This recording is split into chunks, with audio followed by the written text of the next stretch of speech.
A Plaguelands media production. Hey everyone, this is Hugh from Plaguelands Media. So cheers to that,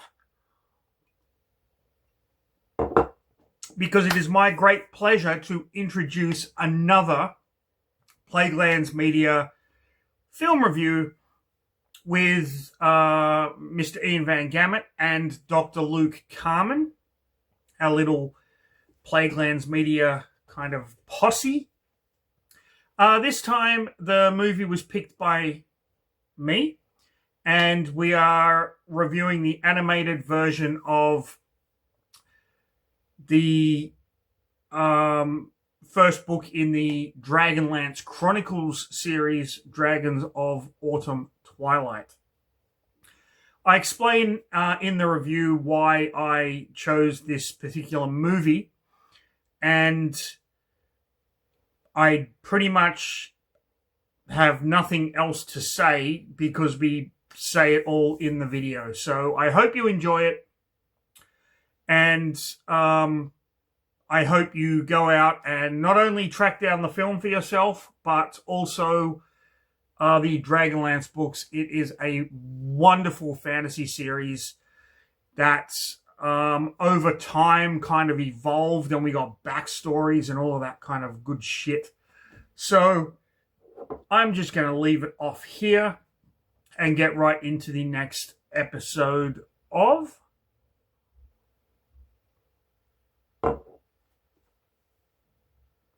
Oh, fuck, right. I've got to hit the button. Okay. Next episode of... Watch a fucking film. Watch a fucking film. People. Star wipe and you clear. So, this is the Plaguelands media review of the animated version of Dragons of Autumn Twilight. Now, We haven't even started yet and I need a swig. the reason I picked this film is very simple. The story is near and dear to my heart. This is book one in the Dragonlance Chronicles series. You can see here beautiful Larry Elmore artwork, and the artwork on the back of the book for the various versions of this story.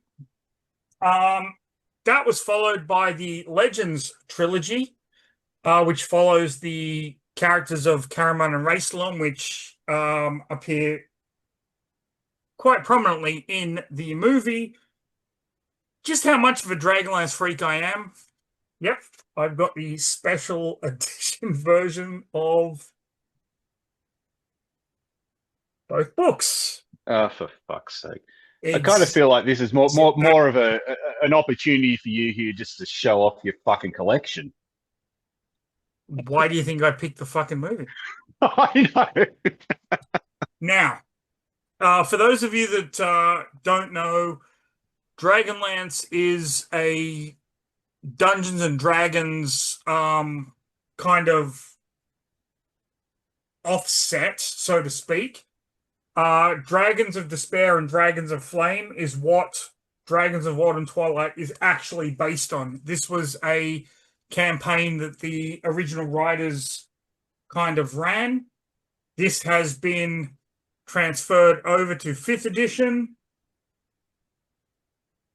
This has been transferred over to 2nd and 3rd edition. There's some art. There's this one. Not even fucking going into it. And there's that one. So, there you have it. You might realize at this point that I am a fucking fan. I am a fanboy. I fucking love this shit. And that's why I picked this movie for my Plaguelands Media cohorts to watch. Now, let's not get into the animation because it is fucking dog shit. The animation is some of I had to look up when that film was actually made, and 2008, I think. Yeah. Yep. But I I appreciate the fact that it's very reminiscent of your 80s anime, but done really. Even the 80s wasn't that bad. Yeah, I know. The animation It's is terrible. really shit. Not Really shit. only not only the computer generated animation, which is it almost looks like you're playing a video game, but Yeah. the Yeah. 2D animation is just awful. Just awful. I don't. Also, It made no sense. Made no sense. The the the, the two styles Yeah. used. Like yeah. See, this is the thing. You say let's not get into the animation, but unfortunately, we have to. it's the We elephant in the have to. room here. It's we can't talk about this without talking about the animation. And see, this is the bizarre thing because, like, I don't, total polar opposite to you. I didn't know I don't know anything about Dragonlance. Never read any of it. Never had anything to do with Dungeons and Dragons, really. Obviously, I knew what it is, but I know what it is, but I've never seen any of this stuff. I maybe have seen a couple of episodes of the original cartoon series, the Dungeons and Dragons cartoon the series. Dungeons and Dragons where they go into the on the roller Exactly. coaster and Exactly. But even that, I think, I don't know when that was made, but even that from memory looks better than this does. And what's so weird about it is like when I first put it on, my heart sank because I was like, oh, this is going to be the worst. I'm going to sit through an hour and whatever of this. hour and the animation 34. an hour and 34, and the animation looks. It's not only it's bad, but as you've already pointed out, it's combined. And Ian, this is your point, right? Like it's bad animation combined. Combined with bad video game Yeah. It's like the animation. worst of It makes traditional no animation sense. combined with the worst of this early CGI animation that looks shocking and shockingly bad combined. Like they don't suit. They don't. Now- They clash. Now It's really weird. you've got to understand that I agree with what both of you are saying. Do not get me wrong. The story itself, the original novel was written in 1984. Mm-hmm. So they had years, like decades, to how do we bring this to the big screen? And it wasn't even a big screen. I think it was a DVD release. I think. I mean, how hard would it be? I mean, it's not like we're talking about George Lucas here wanting to do his prequel trilogy when the technology was there to do it. Like it's fucking animation, for Christ's sake. I mean, that you look at cartoons or animations like Akira and Ninja Scroll and things like that done in the 90s. The animation's far superior. There was also a point. This is insanely bad. There was also a point when they were doing the title scrolls of the characters. By the way, they only named 4 of the voice actors. Yes, that's right. They did in that. But there was when they did Michael Rosenbaum, who famously played Lex Luthor in the Smallville series. They like half of his name is blocked out by a freaking tree or something. Production value on it's just second to none, really, isn't it? But the title cards are a standout. Like they look shocking. They look like it looks like fan art. It looks like fan art that someone squeezed into the film. It's ridiculous. Look at when they bring up Dragonlance at the very beginning, and it's that whole thing, and then you're like Dragonlance, and then when they bring it up in the movie, it's just white, like Dragonlance. Yeah. It's look. So Even the end credits were bizarre. After Yeah, the yeah. initial, Exactly. so and so, voice so and so, and then you had the scroll going up. It's this weird. I see what they were trying to do because I think from memory the backdrop to the credits was like a room, a darkened room, and it was Mm. almost like um the corner of the room, but it was I can't fucking read it. no, it looks like they accomplished it with a It screensaver. was It's it's tr- yeah. it's really bizarre. But it's only reason I think we should talk about it really is like when you're showing all those books, Hugh, one of the things you talk about with Dungeons and Dragons, and as I say, I'm not an expert, is the art is a huge part of it. Yeah, The art yeah. plays a massive role. That's part of the Mm, pleasure of the books, the Dungeons and Dragons books, mm. um, Yeah, I is the mean, amazing Even art. Yeah, mm, it's so if you don't get the art right, you're asking a mm. lot from the audience, Yeah, I mean, I don't it's give a hard fuck to what anyone overlook. says. Don't judge a book by its cover. Bullshit. now Bullshit. I'm going to jump a little bit ahead because you brought up art. Okay, Yep. the fight against Onyx in Zach Zaroff, the Black Dragon. Okay, Mm. this is what I had as a kid. Reading the books, this was what I had. Yeah, Yep. yeah. What did we get in the movie? We didn't get that. Not that. Absolutely not. Yeah, that's right. And look, I think that's far and away, with the story, as you say, Hugh, the story's from 84. It's an adaptation of a novel or a series of novels. No, it's an adaptation That's of a book novel. one. It's just book It's one just of book one. a trilogy. Yeah. So what really, I suppose, matters is what the fans of that novel think of the adaptation. And as best I can figure out, people were not happy at the time. And Yeah. then nobody really sees this as a successful adaptation of that novel. The thing that I just want to say before we get into the story is I hope that people see that and go, we want to know where this came from, and then they embrace the Dragonlance franchise because it is Mm. a Oh, that's a franchise fair call. that's near and dear to my heart. Like I Yep. absolutely fucking love these characters, but this movie did not do justice to the actual story itself, and that fucking pains me. Like that What really. would what was the what's it rated? What's the rating on the film? Can Are you you remember? talking Rotten Tomatoes? No, no, no, no. I'm talking about like G, PG, M, 15 I plus, think it was etc. fucking G rating. I don't know. Really? Because there's a few. It's pretty There was brutal. one scene in particular that just the dialogue was like, what the fuck?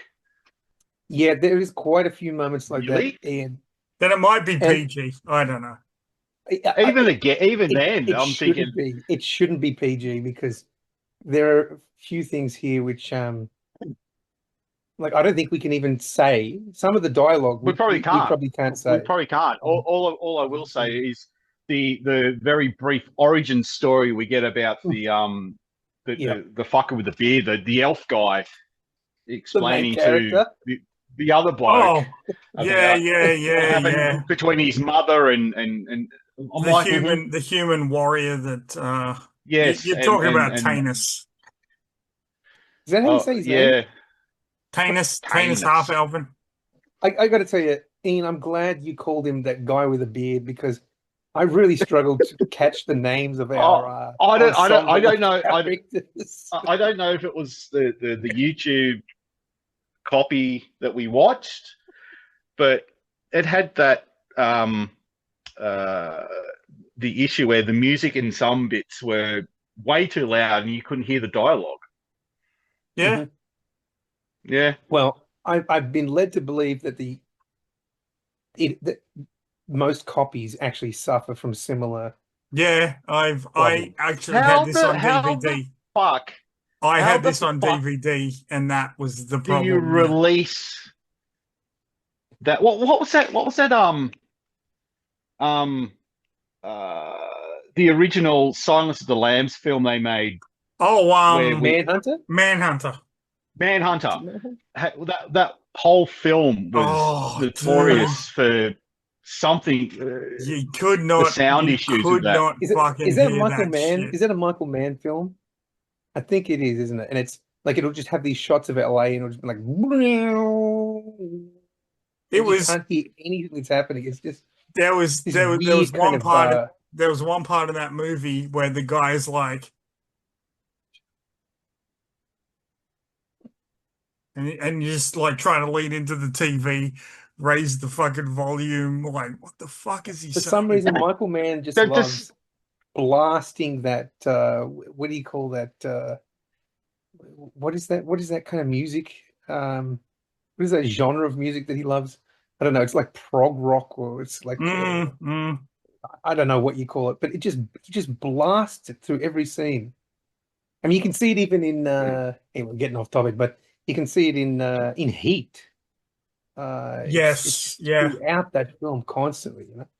I mean, I love it. It's a weird film. I don't know why people love that. Is it Manhunter? Is that what it's called? People just Oh, love look, that. it's a I've good. I've never met a person that loved Manhunter over Red Dragon. Oh no, They're out absolutely not. Believe me, they are out. They're Before crazy. They're crazy before people. Yeah. Red Dragon was out, obviously, if you're a Silence of the Lambs film, you'd go back researching. You'd go back. Oh fuck, there's a prequel to this, you know, and you'd watch it. Like I enjoyed that film, not as much as Red Dragon, but the issue is, like I said, is the sound was fucked, Yeah. as was the sound in this. The sound in What's the movie we're reviewing again? Fucking Dragonlance. Dragons of Autumn, Twilight. Dragons of Yeah, that one. See, the other thing, Ian, that you may be under the impression because you think, oh, you know, I watched this shitty YouTube copy. You might be under the impression that the blurriness of the animation A little bit. is also That didn't bother me. I knew. No, I'm just saying not. that is the way that That's the way the film is fucking done. Yeah. That's how it looks. See, this is what I don't understand. You know, people write books, people, you know, release CDs, albums, whatever. Surely there's someone there, like an editor, someone who would watch the film in its entirety and go, I think the sound mixing in this is a bit off. Maybe we need to fix it before we release it. Obviously not. Now, No, obviously not in this case. geez, I'm Fuck, the Ed Wood films had fucking better sound quality than this. I'm gonna need a drink. Can I just say, Yeah. look, while you guys are dealing with your sobriety, it's even all those things considered, and maybe it's because I'm not a fan, I don't know anything about it. I was actually charmed by this movie. It got me. Oh, look. It got me. All aesthetics aside, like, it wasn't the big piling, steamy pile of dog shit that I thought it was going to be. Like, it was certainly a much more pleasant watch than Caravan of Courage. Put it that way. Let's put it that way. Wow. As a compare and contrast, I'd watch this every day for the rest of my life if it meant avoiding ever seeing the Caravan of Courage again. Exactly. If I had two DVDs on my shelf and one was Caravan of Courage and one was this one, okay. You're right. I'd watch this every day because Caravan of Courage is just. Maybe I'd watch it every now and again, like every couple of years, just to remind myself that it's a piece of fucking shit. Now, yeah, that's right. Okay. Now, Hugh, before you even get us into the plot, I want to just, I don't want to come across as insensitive. I don't want to come across as a bad faith actor here, but the thing that won me over. Who you're talking to? We're talking to the online audience here. I'm addressing them. Oh, okay. I don't want you to think. I forget about them sometimes. yeah, the little Plaguelands out there. But look, what won me over instantly was the tits on Tika when she was in the bar. Oh, that's another thing I wanted to bring up. What the again? And that's another one I wanted to bring. What rating is this? Because sorry to cut you off there, Luke, but there was that scene in the bar there in the tavern. It reminded me of that Fire and Ice with the titty jiggling and the ass jiggling and the close-ups and the panning up from the crotch up and this film is not shy about that. I'm assuming this is a kid's film. No, that's the thing. This film is not shy about that at all. In fact, there's a scene very early on, like you meet this bar wench. That's what she is, in D&D terms. She's a bar wench. No, she's not. And we will get into that later, but whatever. We'll get into that. But and you meet her, and she's obviously very, she's very busty. And it's interesting because it had a very 80s cartoon, Saturday morning cartoon vibe because of the animation. Yeah, the style. But then you meet this busty bar wench, and it's like, wait a minute. It was a bit of dissonance for me. I'm like, well, that's weird. Something's not right here. And then you get a scene very quickly in where they animate her jiggling. Mm-hmm. And she's talking to this big muscular warrior, and he blushes. And then she turns around and she does a kind of a sexy walk away from him. And the camera is just right up her ass. And it's like, what am I watching? This is like I said, I don't know if you've seen it, Luke, but Fire and Ice is exactly the same, but for the entirety of the fucking film. Yeah. We should review that at some point. We should. I actually I saw that as a kid, and it just burned itself into my brain frame by frame. Writing it down to see if I can get a copy of it. But I've got it on DVD, Luke, if you need to borrow it. Excellent. Because I think the difference with the Fire and Ice is the animation style is a bit rawer. Yeah. And a bit more intense. It's a different style of animation where from what I believe it was almost they would have actual actors acting out those scenes, and they would trace it to get a more realistic. Yeah. I'm not sure what it's called. It's rotoscope, is it? Yeah. Rotoscope is the term. So that like I would really love to. I'd love to watch that again and talk about it. But it's that kind of explicit sexuality or that sexual dimension felt really weird in a film that looked like an 80s cartoon, something you'd watch Saturday morning or something. Yeah, that really like it looks like fucking Prince Valiant or some shit come to life, but it's got all this fucking explicit sexual content all throughout. Yes, and that was that had me. Some reason that just had me engaged. I was just hooked in from that. I was like, what am I watching?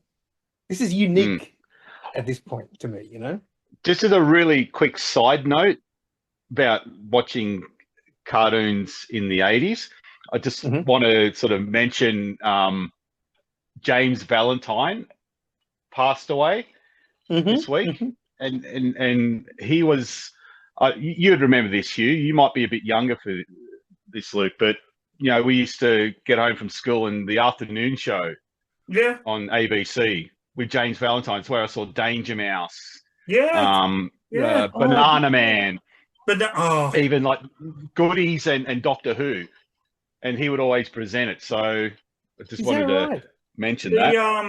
The Raddies as well. Yep. Fuck. Oh, Yeah. that's interesting. Oh, Ranger well, yeah, Glass. Mm. exactly. You know, Vale the James Valentine, because I remember Mm. those cartoons, but I don't remember his role as a He was just a Oh, presenter. host, yeah, it was, presenter. what was it, from 5 o'clock 4 or 5 o'clock in the afternoon. Yeah, to afternoon? like Yeah, you'd 6 or 7. always I don't. have I the can't. James Valentine, and then Yeah. he'd Yep. bring in the shows. Damn. Yeah. Yeah. Past. I can't remember. Yeah, it's this week sometime. Yep. Holy shit. Well, that just brought a dampener on Yeah. what's No, going to no, be no. Well, in Anywho. his a honor, shit let's rally a and shit movie discuss. review. So, Luke, you always talk about the story, so I'm going to let you do this one. Oh, thanks very much. Well, I look, I'll tell you You know what? that I'm just gonna stop you there. I'll you're fucking just do it you're just because I know fucking this with shit. him. you're just fucking with me. Yes. I know this shit. So the beginning of the film starts with Lord Verminard, High Lord Verminard, talking to Tarkesis. Those of you that have no fucking idea who I'm talking about, Tarkesis is basically Tiamat from the Forgotten Realms, but that doesn't have anything to do with this story. I'm just being a fucking nerd. And they're looking for the blue crystal staff, which is going to lead them to the discs of Mashakal. He sends Onyx, a black dragon, to the ruined city of Zakzaroth to protect the discs of Mashakal. Now, this isn't in the book. This is just because they need exposition for the fucking story itself. Whatever. We cut to Tanis, half elven, who is going back to the city of Solace, and he runs into Flint Fireforge, who is sitting. He's a dwarf, by the way, sitting there. You know what? It doesn't even fucking matter at this point what the fuck he's doing. He's just sitting there whittling some fucking wood, and they talk, and they run into fucking what's the fucking Kender's name? Who fucking cares at this point? Wait, you. We've lost Ian. We've lost Ian. Tasselhoof Barefoot, there's the Kender. Wait. Pause the recording, and we'll wait for Ian to come back. I don't want him to miss out on any of this. Okay, let's pause the recording.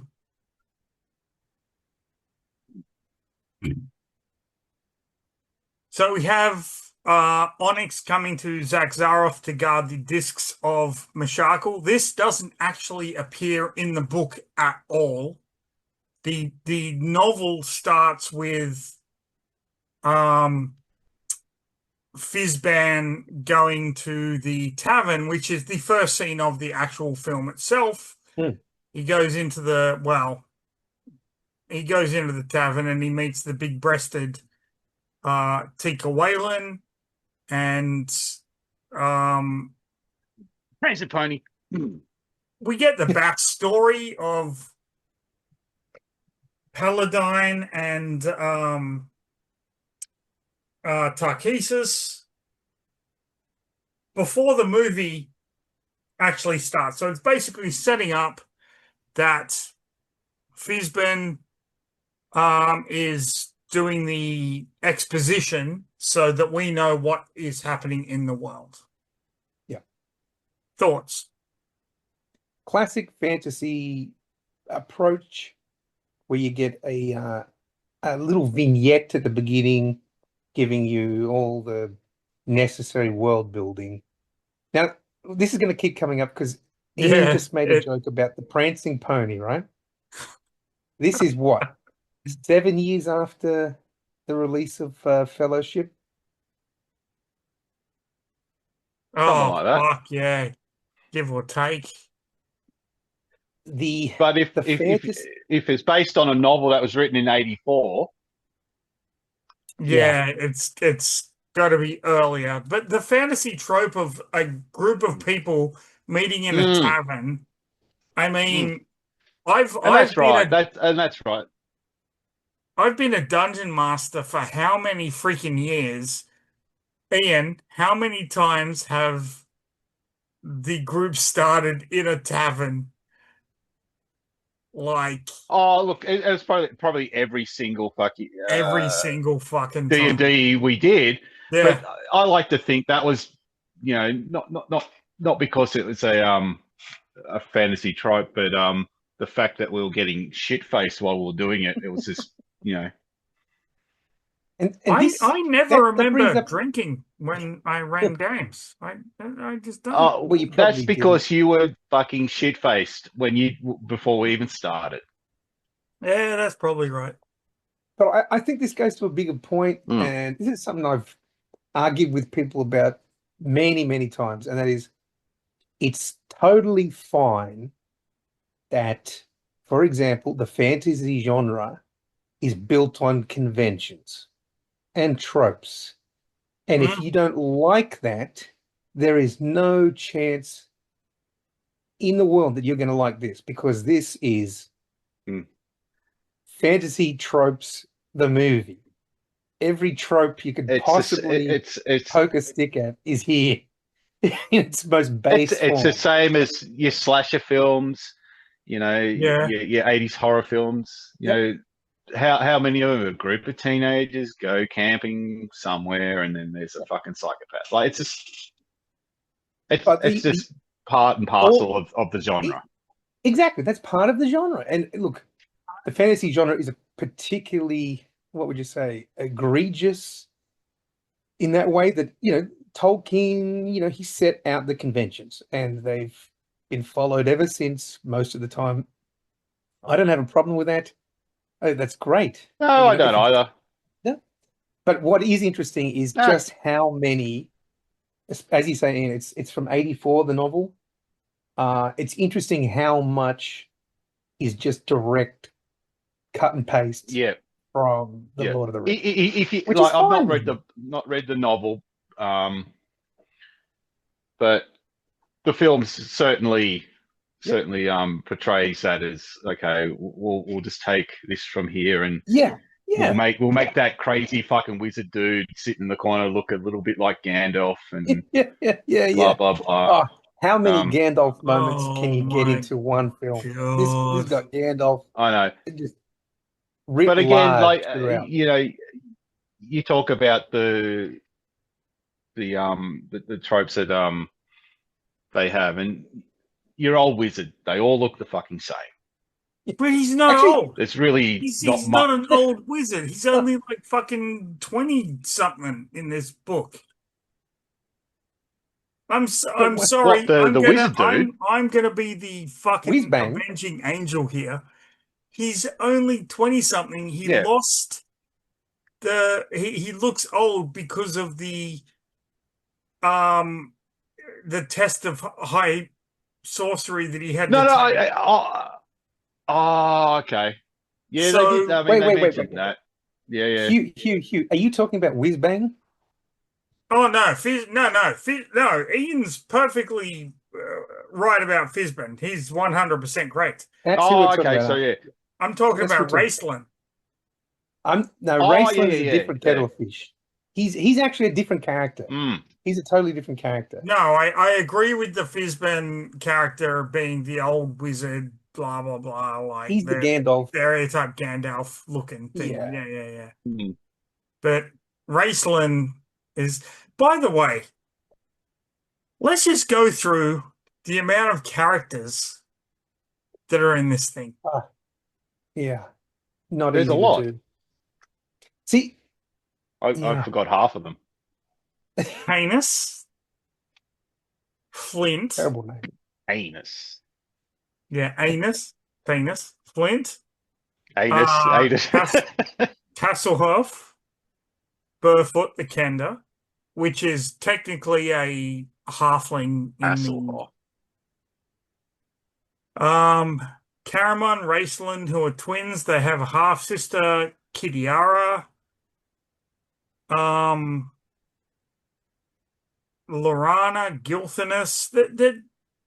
there's just There's too so many. many characters. Too many. I didn't know. I still don't know who most of those people Way are. too many. You just said. No, One of the problems with this film is I no. watched it twice. It just doesn't sink in. It's confusing. It's overwhelming. There's a lot happening in a very strange pace of fast, like rushing forward with plot, rushing forward with things happening. No, I agree 100%. It rushes forward with everything. You don't really get much of a time to sort of work out who's who. It assumes that you know. But you know, but thank fuck they didn't decide to do the Peter Jackson thing and make it a 3-4 hour epic, because I would have turned it off in. Oh my! I would compare it to like Are you shitting me? I would have loved a 3 or 4 hour epic of this fucking night. If the visuals were better, maybe. Yes, I do, but you know, if the visuals were a bit more appealing, maybe. Yeah. But as much as I didn't hate it, like it was still a slog. It was. And you're talking to a fucking guy. I mean, for fuck's sake, I bought the goddamn fucking thing, the special edition version of this. Yeah, this movie was a fucking slog, even for me, and I love this shit. Yeah.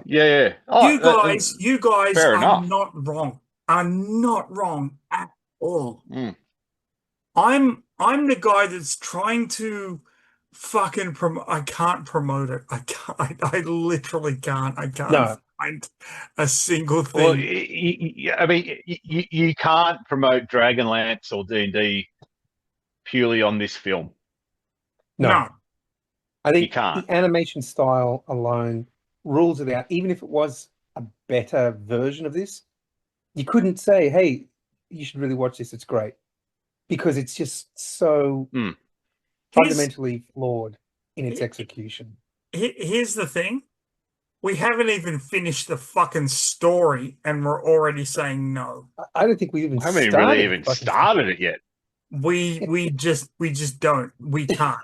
We cannot. But look, I do appreciate the story, and it's you guys probably, you know, once we get into it, but it is the story of a D&D campaign.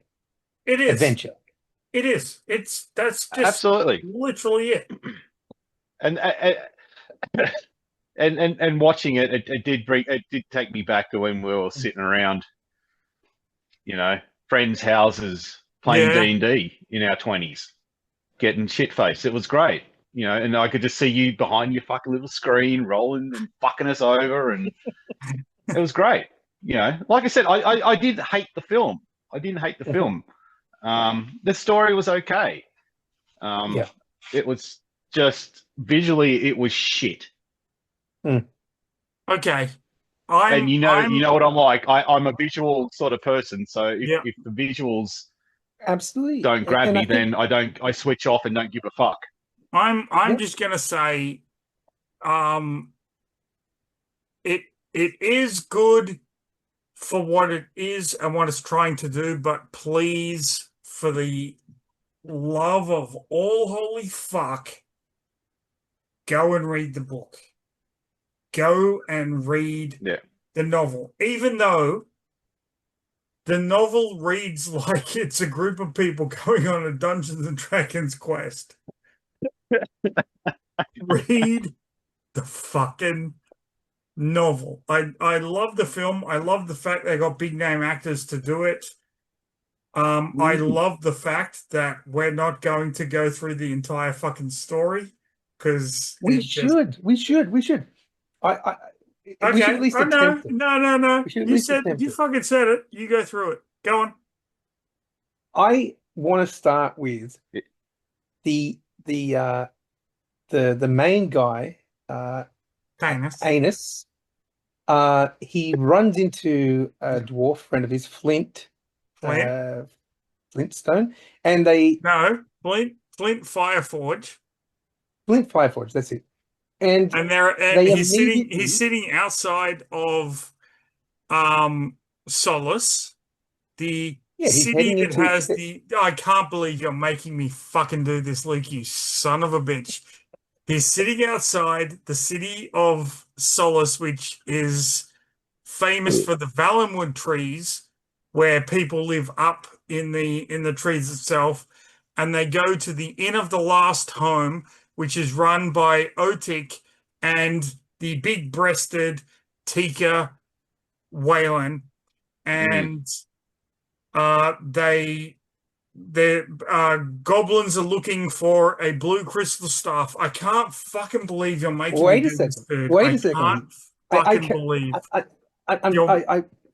I hope you don't mind, but you overlooked possibly the most shocking moment in the entire film to me, just visually. We can stick with the visuals bit. That's where they're walking and they run into a character. I just call him Toadfish. He's like a yellow goblin master guy, and he has a goblin band with him.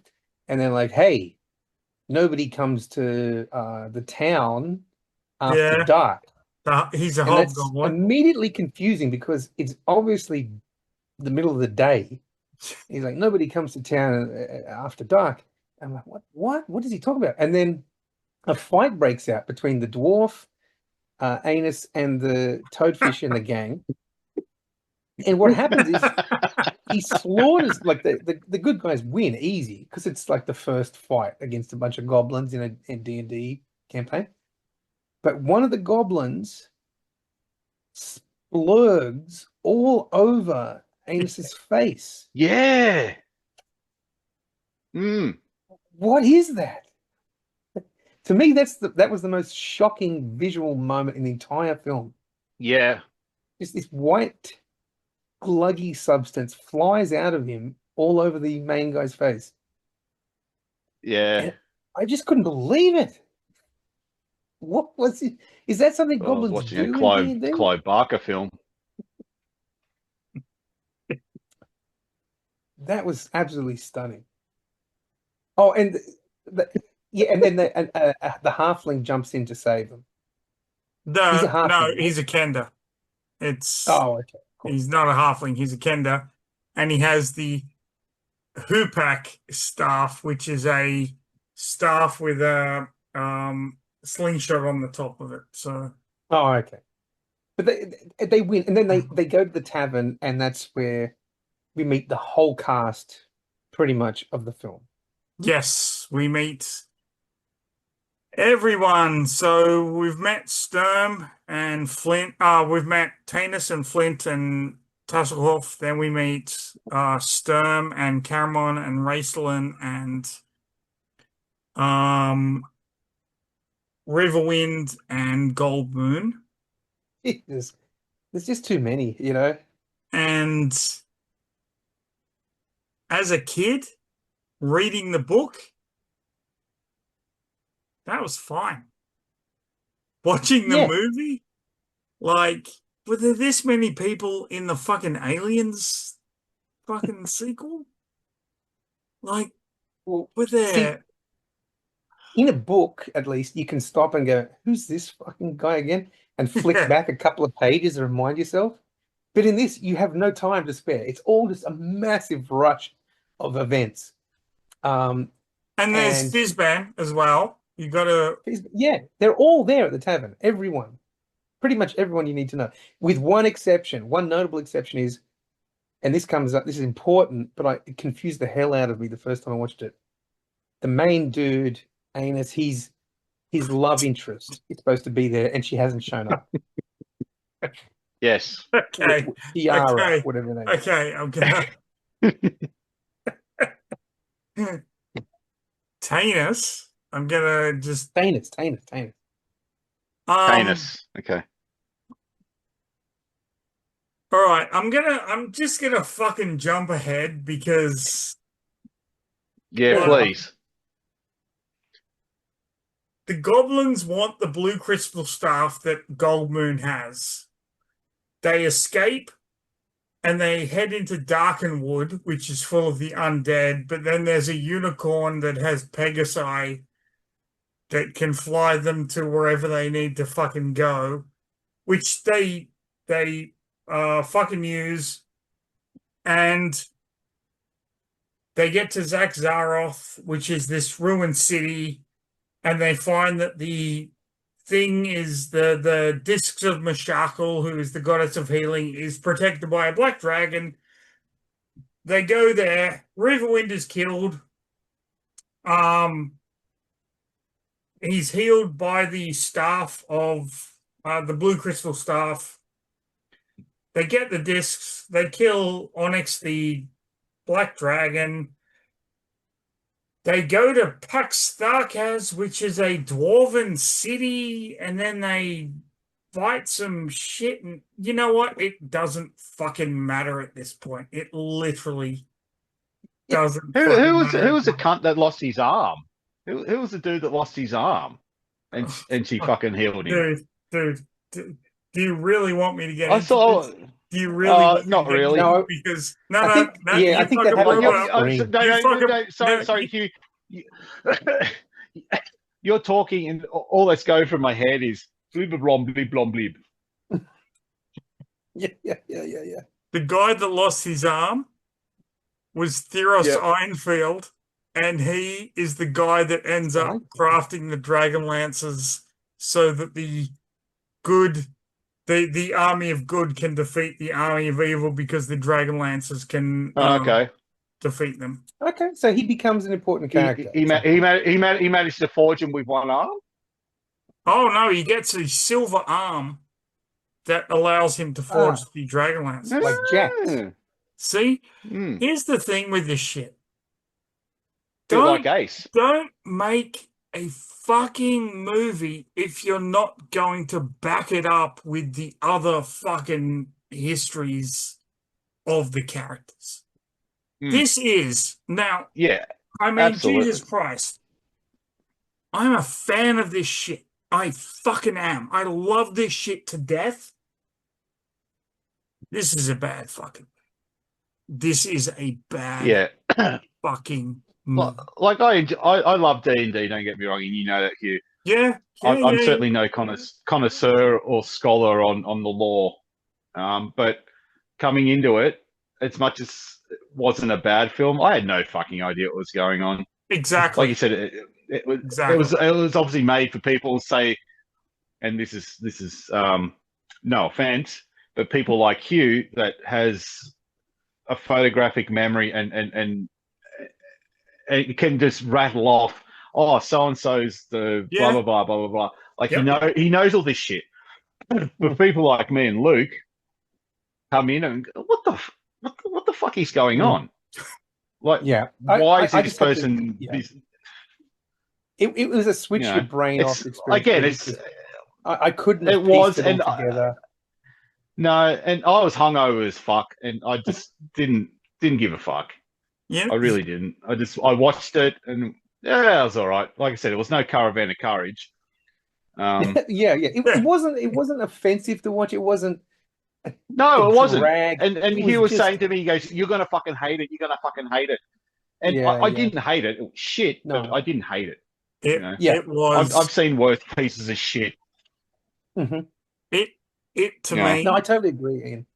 Yeah, it to me was. It was offensive in as much as how much I love the franchise. Yeah.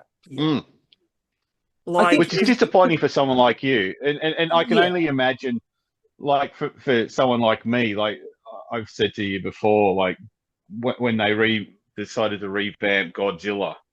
Yeah. To me, it's in the same, almost a similar sort of vein where, fuck, cool.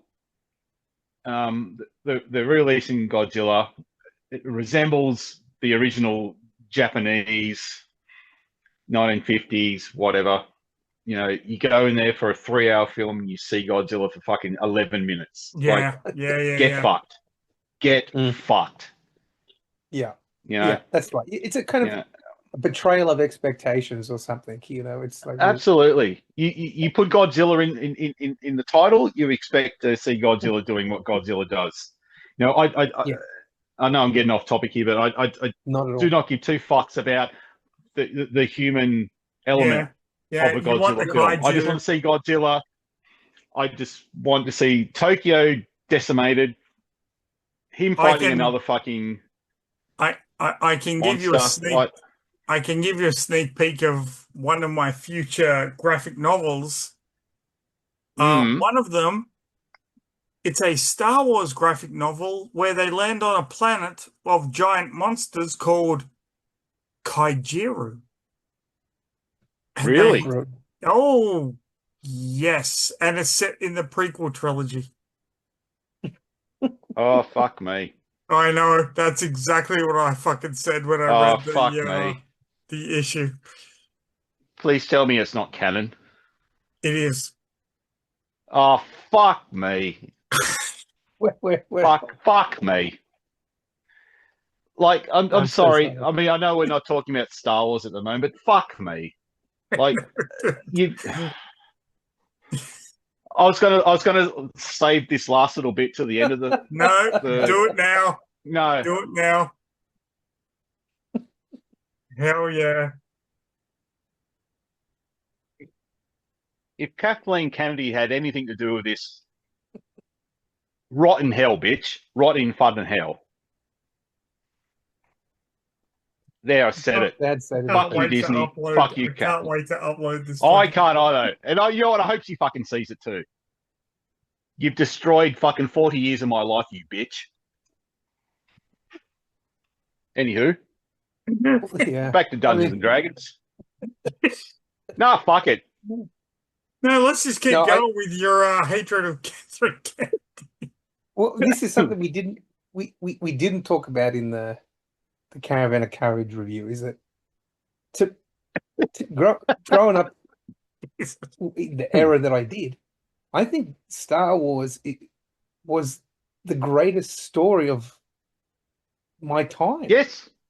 Yeah. Absolutely. In terms of impact, in terms totally of agree. influence. Totally agree. And to see it go down to the level that it's at now it's a demoralizing experience. It's a haunting. Like I and I've told you guys this before. Walking out of what was the second? The Last Jedi. Is that the? Oh yeah, right. See, I don't even remember the names of these fucking films. They mean absolutely nothing to me. But you know, walking out of The Last Jedi at the cinema at fucking 2:00 in the morning. Like I said to you, I drove home and just wanted to drive my car into the Explorer Street. What the fuck had I done with my 35 years of my life? To see Luke Skywalker on the big screen again and what they did, fuck you. Fuck you. And you can put that in the fucking comments. I'll argue with any cunt that decides, that was the greatest film I've ever seen. Fuck off. Just go fuck yourself. God damn it, I've had enough. Okay, now. Fuck Star Wars. Okay. I'm calm now. I'm calmed down. Just I understand. Ease it out. I'm going to do an Ian right now and just. Oh, here we go.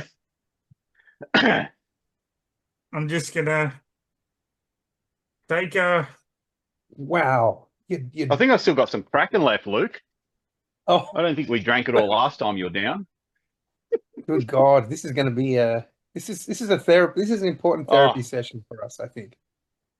Oh, we're getting absolutely. a lot of, we're exercising. Now, a lot of I'm just gonna say, Ian and I have discussed this point on numerous occasions, so I know where he's coming from. I get his feelings. I don't really share them, but I am going to employ all you fucking Plaguelands out there. Comment, argue, describe, do whatever you fucking want, because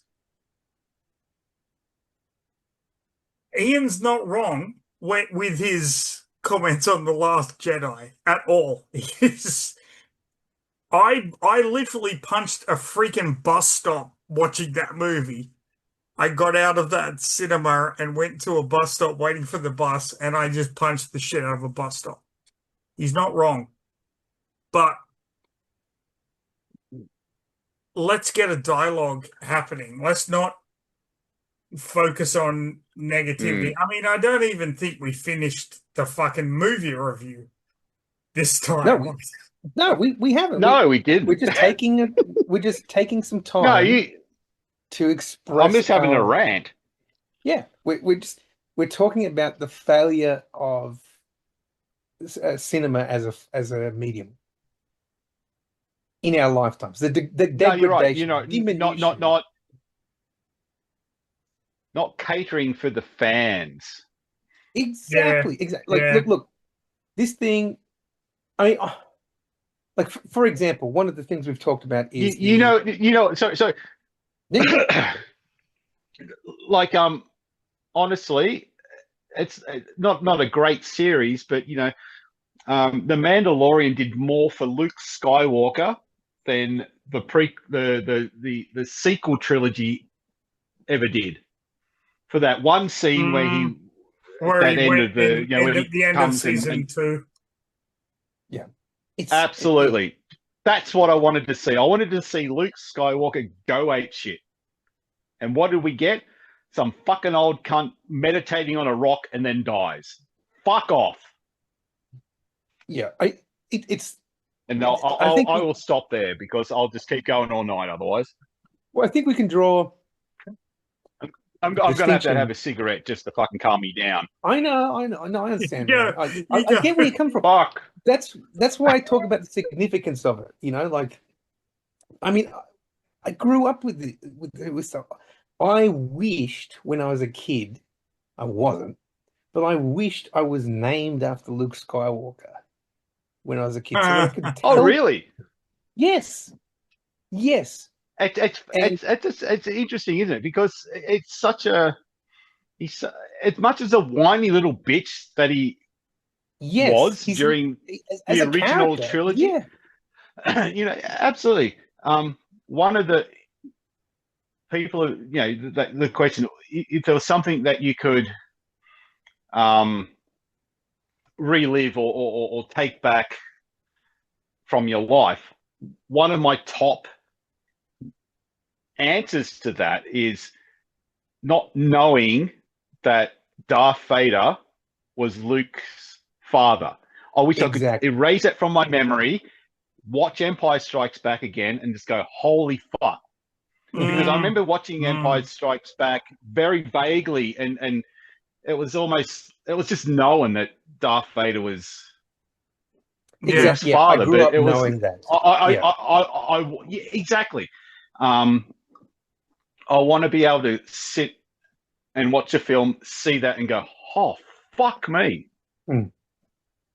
This is kind that of was something that I could. Yeah, this is kind of what came up with for me for the Ewoks discussion or the Caravan of Courage discussion, is that everything in Star Wars, I just grew up taking it as a given. Because exactly, we're too young. We're too young to understand. Yes. Now, to bring this back to Dungeons and Dragons. That's right. That's all we're talking about. Dragon of the Autumn Twilight. Yeah. One thing you can't say about this adaptation is they may have failed, but I don't think they deliberately went against fans in terms of the adaptation. I think they failed in execution, but they didn't set out to subvert the original material. I got to give them that. In my opinion, because if you want to experience a story, read the book. Yeah, the book obviously is a better way to experience the story, but I think this is a situation play the where fucking game. Play the game. Yeah. because But- there's but so the- many, like, watching it. There's so many like things. Oh fuck, that's right. Oh fuck, that's right. From Yeah. that wizard dude that whatever his fucking name Raceland. was, not the Gandalf one. Yeah, him. Mhm. You know, why are you so fucking tired, or why are you so fucked up? Yep. Oh, I've got to recover because I've Yeah. cast so many spells today. Yep. And going back, the whole rest thing and all Yeah. that sort of stuff Yeah. when you're playing the role playing game. Like there was all these little tidbits and references to the actual playing of the game in that film. It's shit that it was, like you said, it was executed so badly. Like that could have been an amazing film if the animation was up to par, the storytelling and the pacing was up to par. Yeah. But it just failed on all of that, Yeah. which is a shame. It's a shame. It is, and I think that the voice acting, like if you look at what people have said, I looked this up because I wanted to see what fans of the story thought about the film, and one of the things they say is one of the most prominent points of praise for this is what is it, Raslan? Is that his name? The mage? Raceland. Raceland? People love his voice Yeah, acting. Kiefer Sutherland. And can you imagine how much of the budget would have gone to getting Kiefer Sutherland to do the mage? He's not even a main character. No, like is he like a big ticketed fucking dude? Like I know he's Outside of this story, well-known actor and that. Like in in 2008, was he like, oh fuck, he's a must was he get? that big of a? no, I think so. actor? I think he would have been, if not, he would have been an A-list actor. Not necessarily a leading man or anything, but he would have been an A-list actor in 2008 for sure. Yeah, Sure. yeah, Young Guns. Oh yeah, I get it. Dark City. Young Guns? We should review Dark City. Oh, He hell was yes. in Young Guns, wasn't he? That'd be Oh fantastic. my no! I'm putting Dark City on the. Dark City. Yeah, he's wonderful in that.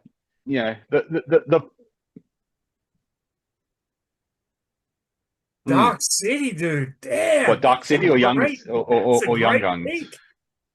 Oh, it's a great film. It had that Matrix feel before the Matrix was out. Am I Yeah. correct? Yeah. Dark City was out before the Matrix. Yeah. Yeah, Um, and it was. I think it's a really interesting film. Like I think it's probably a better film in some ways than The Matrix. Don't. Oh, look, get the first me Matrix. started on the What Matrix. I enjoyed. Mhm. The later ones were just fucking strange. What about the new Thank one? you. The potatoes aren't ready yet. Oh, I haven't seen I it. haven't even seen The it. potatoes aren't ready yet. Yeah. Oh, okay. Really? Oh, there's Willie. Hey, Will. Oh, my you God, want it's the fight? You're going to be on you. Yeah, he's going to be on YouTube. I'm gonna be on YouTube. Yep. Actually. Yep. From just that. Mhm. Okay. Give us the Yeah, farewell. YouTube link. No, he's gone. So, one of the things I wanted to ask is, and Hugh, you're the only one who I think can answer this, is some of the major Lord of the Rings not references, but what would you say? Some of the moments in this which are really, to me, connected to the Lord of the Rings films, the comedy, the sort of the comic relief role of the dwarf. He's allergic to horses. He doesn't want to get in a boat. He has to get in a boat. Similar to Gimli not wanting to get thrown. He gets thrown. Is that all in the book, or is that post Peter Jackson reference points? That's in the book from 1994. Okay, so he's a comic relief character from back in the original material. Yeah. He there's even an entire novel written about. Okay, so all right, let's get my head.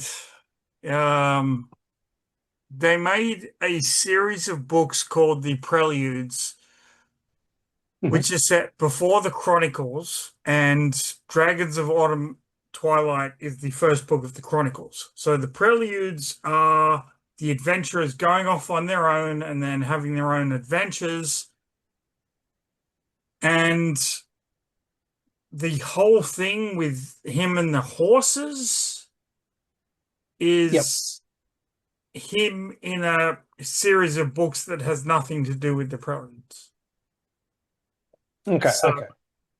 it's, yeah, I don't even know.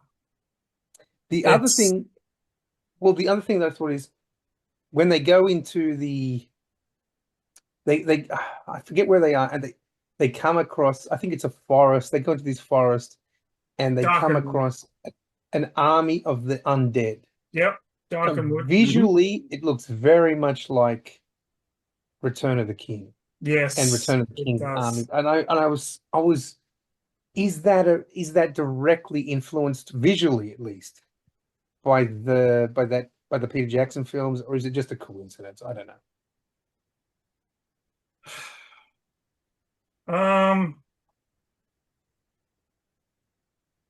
To me,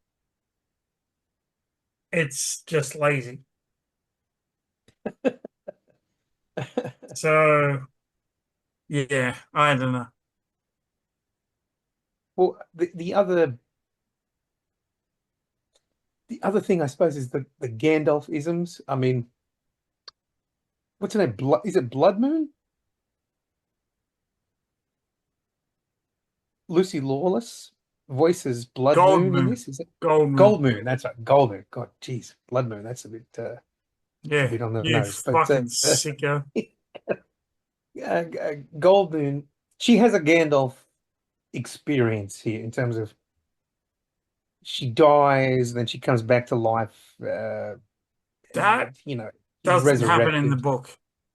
Is that right? Okay. So that's the sort of thing I was curious about, whether that happened. Yeah, that's not in the book. In the book, it's Riverwind who Is that right? dies, and then she brings him back to life. Okay. Yeah, because there's a few things. What about? Okay, I don't know. How do you want to proceed here? Do you want to try and wrap up the story, or talk about the ending of the story, or? I don't even know how to do that at this point. Because basically, if I can, I suppose there's no point being coy about this. This is all about the return of the good gods, Yeah, and getting the Dragonlances. So, they don't do it in this film, but the setup is we're going to get the Dragonlances back. We need the Dragonlances to combat the bad gods, or to combat the Dragon Lord. And so towards the end, the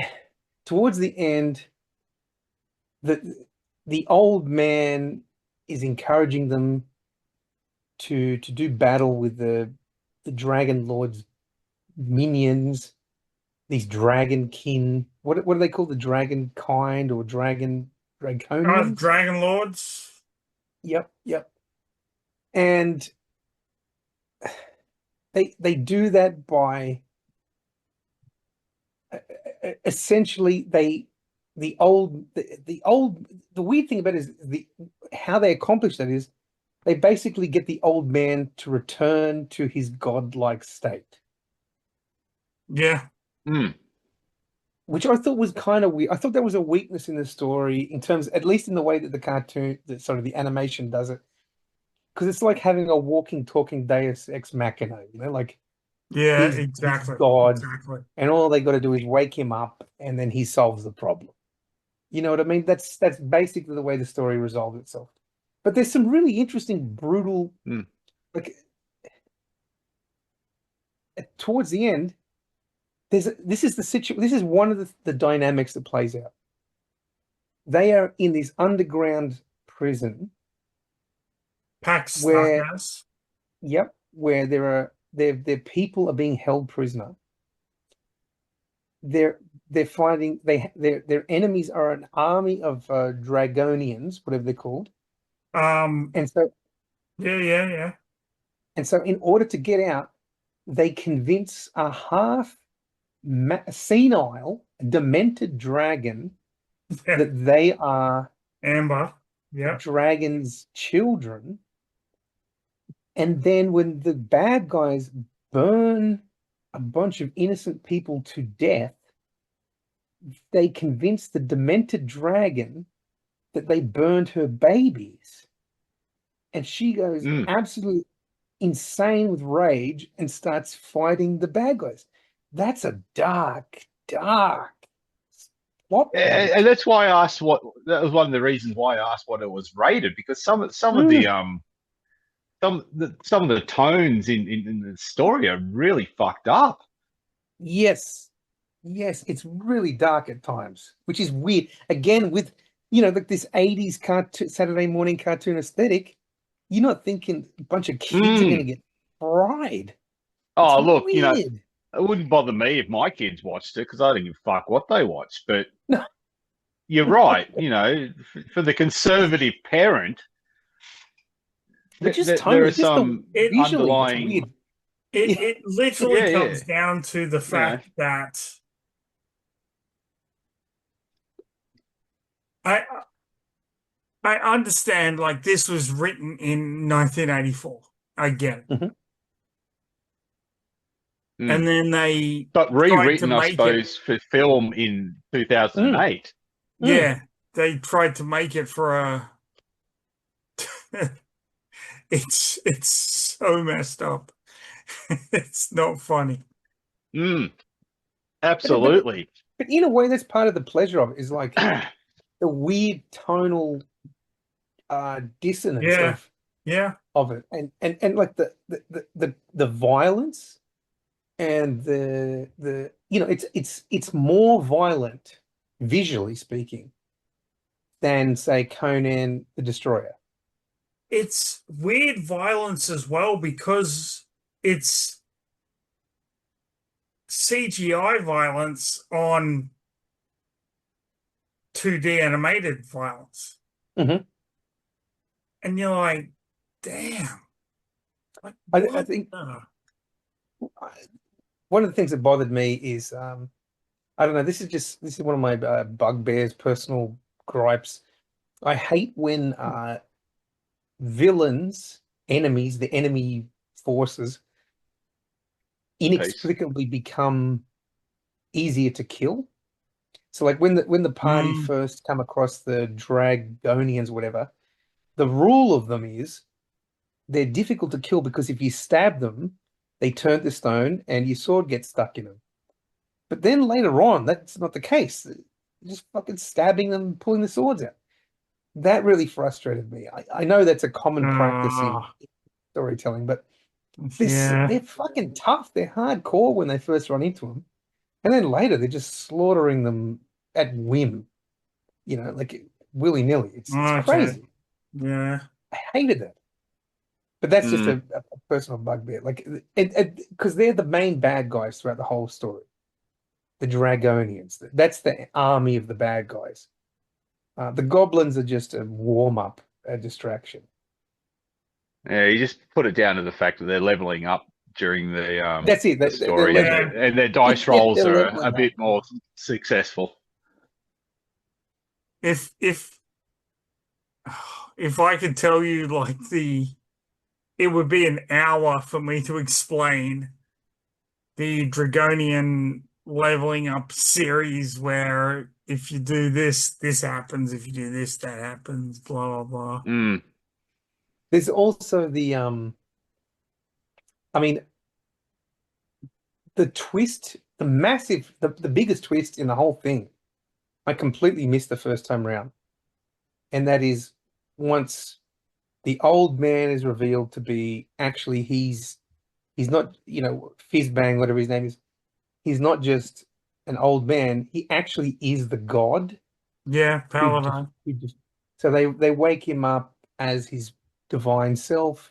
He kills the bad god. He kills the Tiamat, whatever Yep. Tiamat's, and then Cachesis, same Yep. thing. Feces, and so he kills Feces, and then what happens Feces. is yeah, and then there's this weird the end bit where it's like everybody's just making out, like all the couples are just making out, and Yeah. yeah, And that huh? hot elven chick's making out with the fucking the old Yeah, bearded some dude, old and silver, almost probably for the best. yeah, Like, what the fuck? yeah, I'd be that's so pissed. I'd be strange. fighting that cunt, going, hey, slapping him with a fucking velvet glove. Yeah, the silver fox guy that steals the elf lady, the Yeah, elf chick, yeah. and then so Anus is like, oh well, She never got one of those close-up bouncy booby fucking shots, did she? very selective with those shots. Just Yeah. The animators yeah. had one. The animators had one good jiggle shot. That's where the Yeah. budget went. Yeah, The money shot, so to speak. That's it. That's it. But then he's like, well, I'm still in love with Tiara, whatever her fucking name is. Kitiara. Wonder Tiara. I wonder where she is. And then it cuts to Tiara. then it cuts to this dragon lord. And so I'm guessing the twist at the Very end is strange. his girlfriend is one of the I villains of the I piece, can right? answer this straight away. Oh, please answer it. His girlfriend, Kitiara, is the Dragon High Lord of the Blue Dragons. Okay. And if there was ever a second or third movie, the story would be resolved, but there wasn't, so it's not. Okay. But that's the setup. Okay, because Obviously. that was what I'm asking you. They never made any sequels or No, they didn't make anything any to sequels this to this thing. steaming pile of dog shit. Well, should we wrap up with our ratings on this? We should, Steaming because we should. I mean, I think we spent more time talking about it than we actually did watching the fucking movie. I honestly think that's fucking true. So let's start with Mr. Ian Van Gamma. Oh, fuck. Look, like I said, I know we've bagged it out for the last, hour and a half. Oh, it's been more than that, mate. It's not the worst steaming pile of dog shit I've ever watched, but it's not far off it. So 4, purely because I did like the 80s-esque animation, as even though it was really, really bad for 80s-esque animation. It was okay. It was okay, but fuck, certainly wouldn't watch it again. And if I've not watched the Dungeons and Dragons animated series, but if that's anything like this, then it's not. I wouldn't bother. It's not. It's not? Okay. Luke. Yeah. Oh, 4. And that's no, I'm going to give it a 5. I'm going to give it a 5 only because I can't recommend it. I can't. Loser. I can't suggest it to other people, but I really love that bar wench. Tika Whalen. Oh, who ends up marrying the warrior guy and becomes Tika Whalen Magier because she's married to Caramon, and then in the sequel, Caramon and his brother Aislinn go back in time during the Cataclysm, and you know what? I'm just going to shut the fuck up right now and just fucking give you points. I just completely lost. Yeah, anyway. So Hugh, it's up to you. You're the final assessment on this. Your thoughts, sir? But before you do, Hugh, just think about your score, mate, because your score will depend on what my next movie's going to be. Oh, fuck, Pete. Bit of blackmail there. Okay. All right. All right. You know what? You know what? Yeah. Hey, Luke, if it's That's- any more than a 6, the next movie we're going to review is Salo.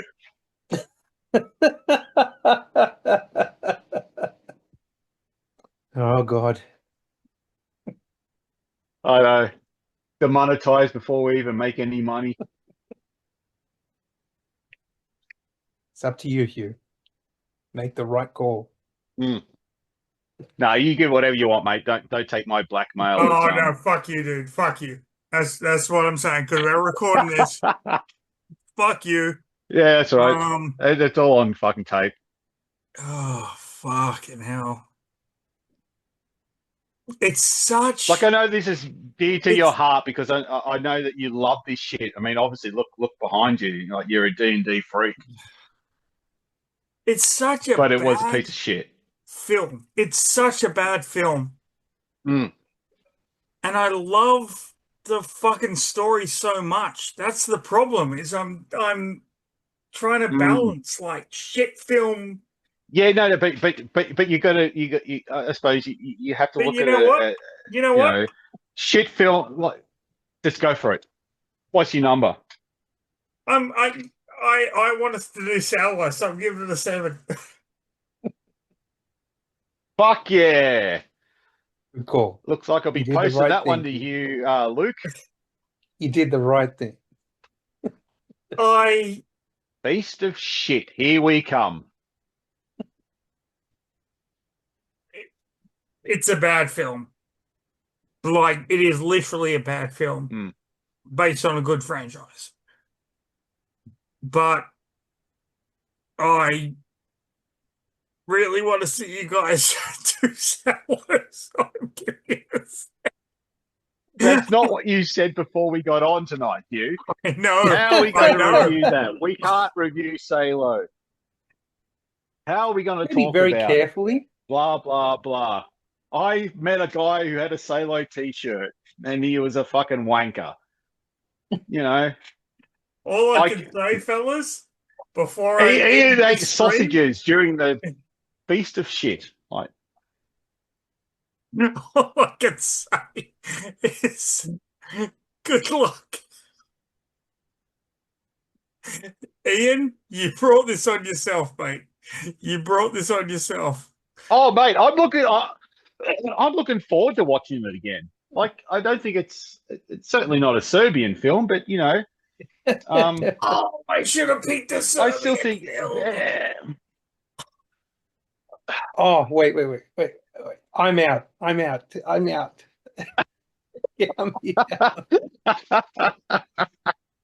This is why I love fucking Plaguelands Media YouTube reviews, because this is it. This is us around a barbecue fucking talking about shit. Yeah, it's us pretty much uncensored, really. Yeah, that's our YouTube reviews. So, with that said, thank you everybody who watched. Stay safe. Have a fantastic rest of your day. And Luke, you have anything to say? Watch a fucking film, people. Mr. Ian Van Garrett. Yeah, just watch a fucking film. Just ignore it. Downstairs guy. Okay.